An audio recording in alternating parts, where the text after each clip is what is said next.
What about my language made you relocate my thinking?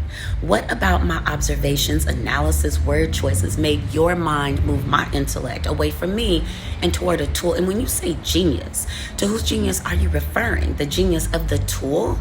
Then where does the tool get the framework? Where does AI get dominance and supremacy as the organizing construct? Where does it get preserving distinctions, collapsed comprehension, correction over confirmation? Where does it get the observation that language carries structure and organizes perception in real life, real time? Where does it get any of that? Yeah, everybody uses AI. The question is how you use it, because there's a difference between asking a machine to produce the thought and bringing a thought to the machine. I bring the observation. I bring the question.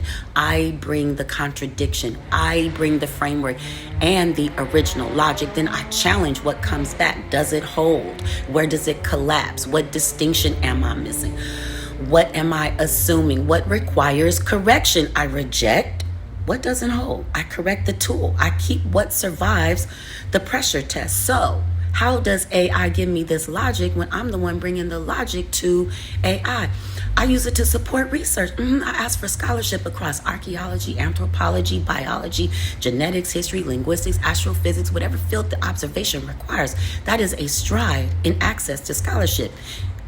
It ain't the replacement of scholarship. You still got to know what question to ask. You still have to distinguish evidence from interpretation. You still have to recognize when time periods collapse, when a claim exceeds the evidence, and when language carries hierarchy. The tool retrieves information. It cannot determine what I notice. It cannot create the contradiction that made me question the information. It cannot decide which inherited interpretation requires correction. I bring that. So when you reduce all of that to, is it really your genius if you use AI? She uses AI. She sounds like AI. You move the intellect away from the person producing it and relocate it inside the tool. That's that slick shit. Because why is original logic easier for you to attribute to a machine than to the person right here? Why does my refusal to speak through inherited interpretations make you search for somewhere else to place my intellect? The technology doesn't create the speaker. The technology meets the speaker. My children told me to bring this here because they said I needed a larger audience. The audience is new. The access is new. The mind ain't. AI didn't make this. AI didn't create this logic. AI didn't build this framework. This is decades of scholarship, observation, participation, correction, discipline, and conscious thought. It's all me, babes.